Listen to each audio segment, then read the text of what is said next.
Morning बच्चों। Previous lecture में हमने इकोनॉमिक्स से स्टार्ट किया था, जिसमें हमने लास्ट चैप्टर से ही स्टार्ट किया था, which was consumer right. Okay, consumer के क्या राइट्स होते हैं। तो सबसे जैसे हमने चैप्टर ओपन किया था तो हमें न्यूज़पेपर की क्लिपिंग्स दिखी थी, जिसका मतलब ये था कि जो कोर्ट ने वर्डिक्ट दिए थे कि जो भी वेरियस जैसे लाइक इंश्योरेंस कंपनी थी उसने कुछ गड़बड़ी करी है, घोटाला करा, तो उसके लिए तो कंपनसेशन पे करना था। जिसने भी उस कंपनी से, जिस व्यक्ति ने भी उस कंपनी से इंश्योरेंस लिया था, उसने जो भी क्लेम किया था या जो भी उसके साथ धोखेधड़ी हुई थी, उस बेसिस पे उसने कंज्यूमर कोर्ट में अपील की थी। और जिसकी वजह से कोर्ट ने जब ये सारे फैक्ट्स देखे तो उसमें ये पाया गया कि that the insurance company was guilty, और उनको फिर वर्डिक्ट दिया था कि 7,000 का कंपनसेशन आपको पे करना रहेगा अपने कस्टमर को। तो ये सारी चीज जो है कि ये वर्डिक्ट कौन देता है, तो ये वर्डिक्ट जो होता है कंज्यूमर से रिलेटेड जो भी वर्डिक्ट्स होते हैं वो कंज्यूमर कोर्ट से आते हैं। ओके, कंज्यूमर कोर्ट होता है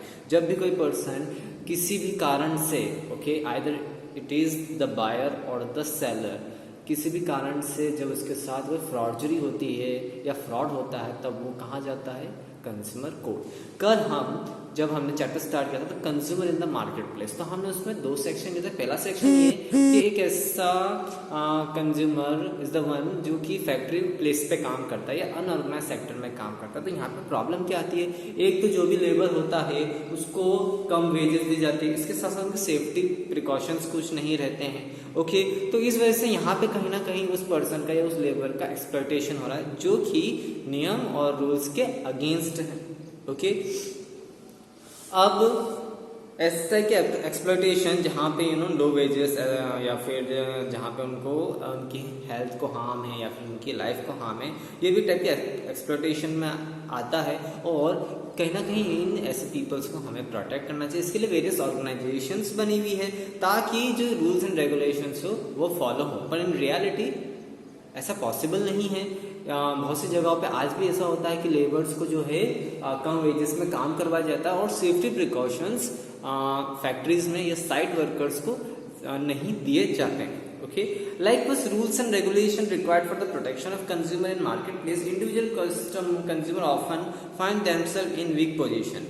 When there is a complaint regarding a good or service that had been bought, the seller tries to shift all the responsibility on the buyer. अब हम बात करते हैं as an consumer, as an individual consumer. कोई भी हम सामान खरीदने जाते हैं तो उसमें जब हम कोई सामान खरीदते हैं या फिर कोई डिफेक्टिव पीस आता है तो जो सेलर होता है वो हमेशा कंज्यूमर को ही पर ही दोष डालता है कि आपने चीज को प्रॉपरली यूज नहीं किया होगा, आपकी गलती हुई होगी, हम ना रहे यहाँ से तो हमने इसको सामान प्रॉपर सेल किया था, आपने प्रॉपरली चेक करा था नहीं करा था, ये आपकी गलती है। हमेशा बाजू जो सेलर होता है वो कंज्यूमर के ऊपर ही सारा दोष दे डालता है कि आप ही गलती होगी, आपने उसको प्रॉपरली यूज नहीं किया होगा।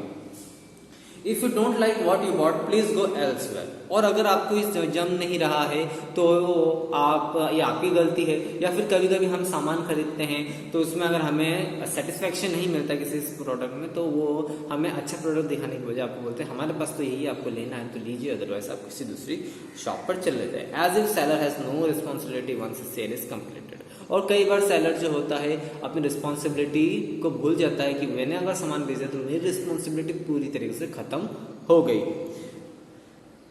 The consumer movement, as shall we discuss later, is an effort to change the situation. तो consumer movement जो हम आगे जाके पढ़ेंगे वो कहीं ना कहीं सिचुएशन को बदलने के लिए consumer movement हुए थे। Exploitation in the marketplace happens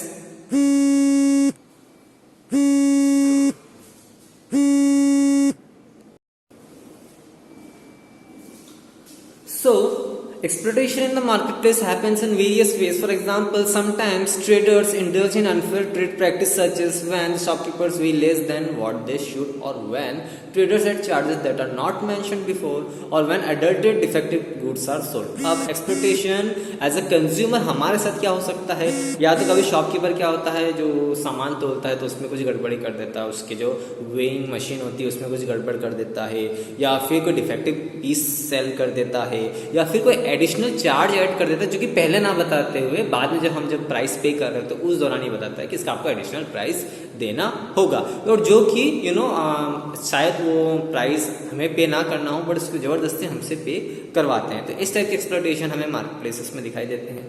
markets do not work in a fair manner where producers are few and powerful where as consumer purchase in small amounts are scattered. अब market में जो है जो producer होता है, जो सामान प्रोड्यूस कर रहा होता है और सेल कर रहा होता है, वो ज़्यादा पावरफुल होता है और अनफेयर मीन्स से काम करता है, फेयर मीन्स से काम नहीं करता। और उसका हम एग्जांपल देख सकते हैं, जैसे जब हम मार्केट प्लेस में जाते हैं, कोई भी सामान खरीदते हैं, लाइक अनाज खरीदते हैं, अनाज में मिलावट रहती है, ओके, तो ये अनफेयर मीन्स का इस्तेमाल करते हैं। सिंस जो कंज्यूमर होता है छोटे अमाउंट में खरीदता है, तो वो कमज़ोर वर्ग में आता है या फिर वो कमज़ोर रहता है, वो ज़्यादा कुछ कर नहीं पाता है। This happens specially where large companies are producing this goods. This companies with huge wealth power and reach can manipulate the market in various ways. अब ये जो है स्पेशल प्रोड्यूसर्स में जो बड़ी बड़ी कंपनीज होती है वो बहुत ज़्यादा पावरफुल होती है, वो अपनी पहचान पहुँच से मार्केट को इन्फ्लेशन कर सकती है। इन्फ्लेट करना मतलब जैसे हम समझते हैं ना कभी कि प्राइस में राइज होना,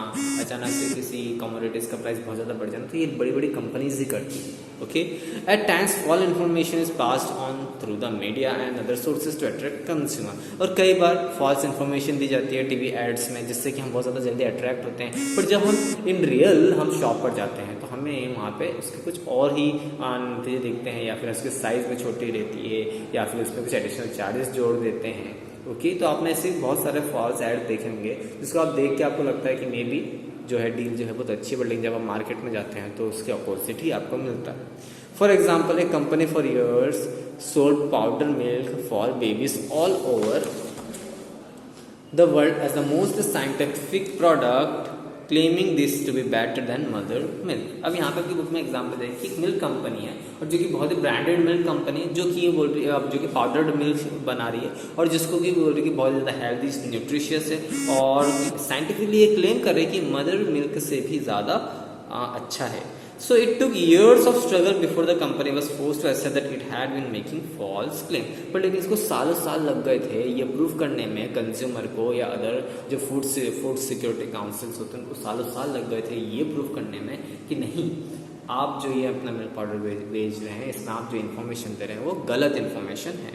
similarly a long battle had to be fought with the court cases to make cigarette manufacturing companies accept that the product could cause cancer। इसके साथ साथ जो सिगरेट कंपनी से इससे पहले, आजकल तो हर सिगरेट का जो पैक होते हैं उनमें लिखा रहता है रेट में कॉज कैंसर, लेकिन इन प्रीवियस टाइम मतलब पहले के जब समय में जब सिगरेट चलती थी तो उसमें इनके पैक में ऐसा कोई इन्फॉर्मेशन दी नहीं होती थी। इनफैक्ट सिगरेट कंपनीज ने ये तक एक्सेप्ट नहीं किया था कि इससे कैंसर हो सकता है। बहुत काफ़ी लंबा स्ट्रगल किया था, जब जाके सिगरेट कंपनीज ने माना कि यस, जो ये प्रोडक्ट अगर हमारे यूज़ करेंगे तो it may cause cancer. Hence there is a need for rules and regulation to ensure the protection for the consumer। इसीलिए रूल्स एंड रेगुलेशन की नीड है, तभी जो है एक कंज्यूमर प्रोटेक्टेड रहेगा इन फॉल्स या फ्रॉडरी से या फ्रॉड से, ओके। नाउ हम पढ़ेंगे consumer movement, okay. Consumer movement is basically जो भी कंज्यूमर एक्सप्लॉयटेशन होता है इसके अगेंस्ट एक मूवमेंट हुआ था जिसकी वजह से कंज्यूमर के राइट्स को प्रोटेक्ट किए जाए। The consumer movement arose out of dissatisfaction of the consumer as many unfair practices were being indulged by the seller। अब कंज्यूमर मूवमेंट कब अरोज हुआ, या इसकी शुरुआत इस वजह से हुई क्योंकि जो कंज्यूमर जो डिससेटिस्फाइड थे due to the false information या फ्रॉडरी जो कि एक सेलर कर रहा था, इस वजह से कंज्यूमर मूवमेंट अरोज हुआ। There was no legal system available for consumer to protect them from exploitation in the marketplace। Consumer movements के पहले, अब तो बहुत सारे नियम है कंज्यूमर के लिए, लेकिन उससे पहले कंज्यूमर मूवमेंट से पहले ऐसा कोई भी एक लीगल प्रोटेक्शन नहीं थी या लीगल प्लेस नहीं थी जहां पर जो वंस अगर कंज्यूमर एक्सप्लॉइट हो जाता है तो वहां पे कंप्लेंट कर सके। For a long time, when a consumer was not happy with a particular brand, product or shop, he or she generally avoided that brand, product or would stop purchasing from that shop। बहुत लंबे समय तक अगर consumer किसी brands की वजह से वो नाखुश रहता है उसके प्रोडक्ट की वजह से, या किसी शॉप से वो नाखुश रहता है, या वहाँ पे उसको पता चलता है that this person is not selling appropriate good, तो कुछ नहीं कर सकता, बस रादर क्या कर सकता, उस ब्रांड के सामान को यूज ना करे या फिर उस शॉप पर ना जाए, वो कोई भी कानूनी कार्रवाई नहीं कर सकते थे। It was presumed that it was the responsibility of consumer to be carefully while buying a commodity or service, और उस समय ये प्रिज्यूम करके सेलर सामान सेल करते थे कि ये आपकी रिस्पॉन्सिबिलिटी है कि आपको देखना है that the commodity is good or not. Okay. It took many years for organization in India and around the world to create awareness amongst the people. तो बहुत साल लग गए थे पीपल को अवेयर करने के लिए, ना सिर्फ इंडिया में, ऑल ओवर द वर्ल्ड की अवेयरनेस लाई जाए पीपल्स में। This has also shifted the responsibility in ensuring quality of goods and services on the seller. और जब यह अवेयरनेस लेके आई या वेरियस ऑर्गेनाइजेशन बने, फर्म्स बनी, तो इससे कहीं ना कहीं जो अब सेलर या प्रोड्यूसर, ये भी कहीं ना कहीं अब इनकी रिस्पॉन्सिबिलिटी बन गई कि हमें जो अपना जो गुड्स या जो हम सर्विस प्रोवाइड कर रहे हैं कंज्यूमर को, उसकी quality as well as quality को मेंटेन करके रखना होगा, या उनकी रिस्पॉन्सिबिलिटी बन गई due to the consumer movement and the consumer law जो बने।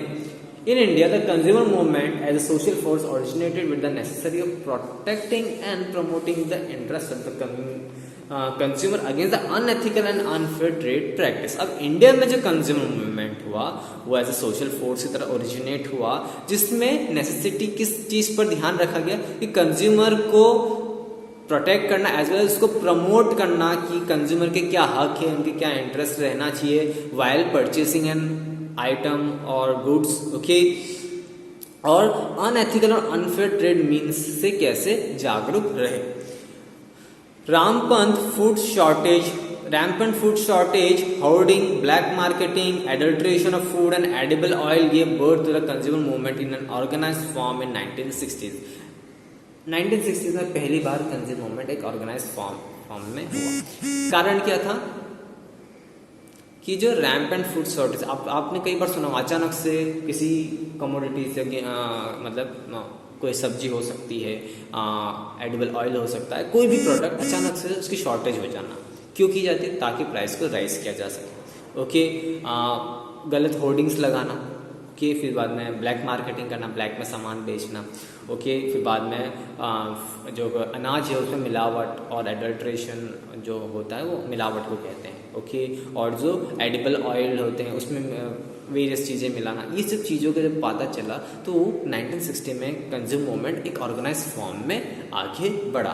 Till the 1970s consumer organisation were largely engaged in writing articles and holding exhibition. 1970s तक ये कंज्यूमर मूवमेंट या कंज्यूमर ऑर्गेनाइजेशन कैसे चला?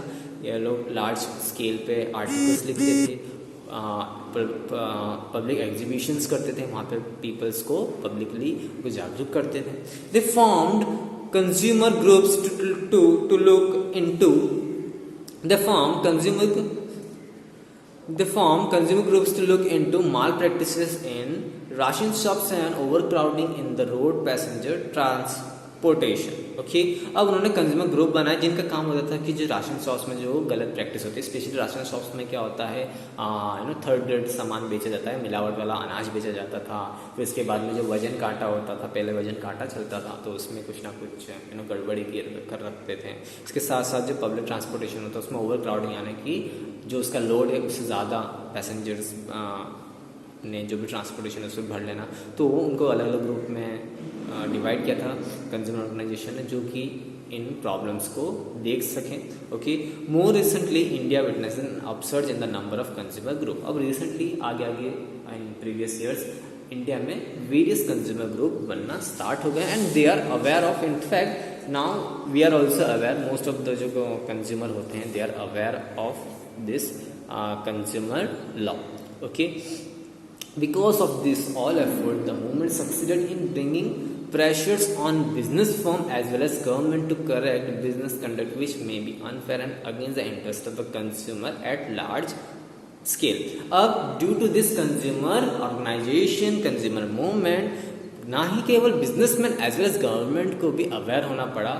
बिजनेसमैन को कैसे ध्यान रखना पड़ा कि उनको अपने गुड्स या सर्विसेज की क्वालिटी पर ध्यान रखना, गवर्नमेंट को ऐसे लॉज बनाना ताकि ये बिजनेसमैन करेक्ट मैनर में बिजनेस कर सके। ओके, और जो अनफेयर मीन्स है कंज्यूमर के अगेंस्ट वो रुक सके।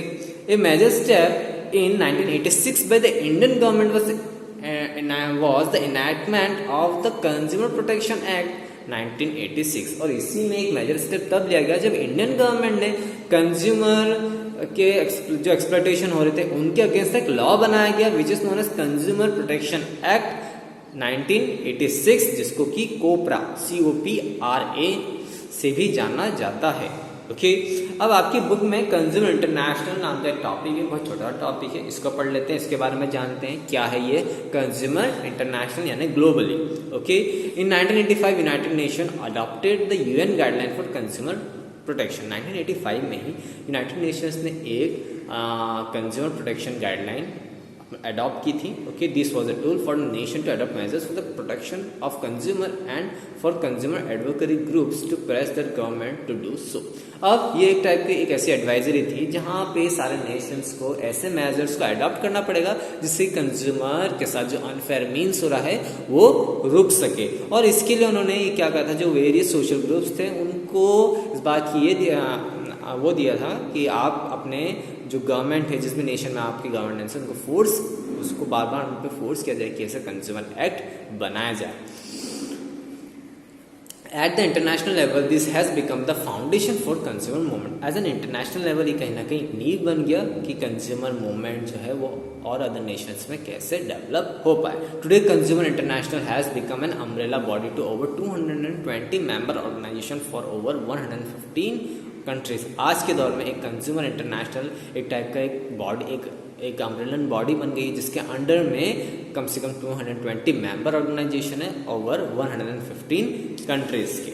Okay, now in the next lecture we will study about consumer right. Okay, but इससे पहले on page number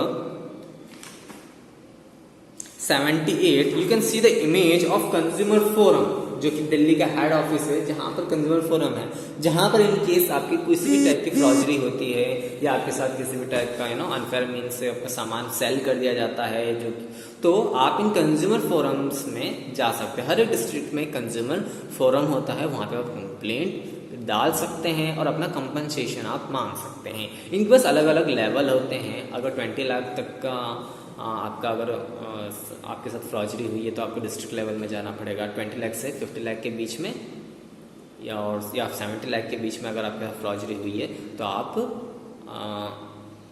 state level जो डिस्ट्रिक्ट फॉरम होता है वहाँ जाना पड़ेगा। और अबोव 1 करोड़ या 70 प्लस या 1 करोड़ या उससे अबोव का अगर कोई मैटर है तो आपको सेंट्रल या फिर जो नेशनल जो कंज्यूमर फोरम है वहाँ जाना होगा। ये सब मैं आपको और आगे बता दूंगा।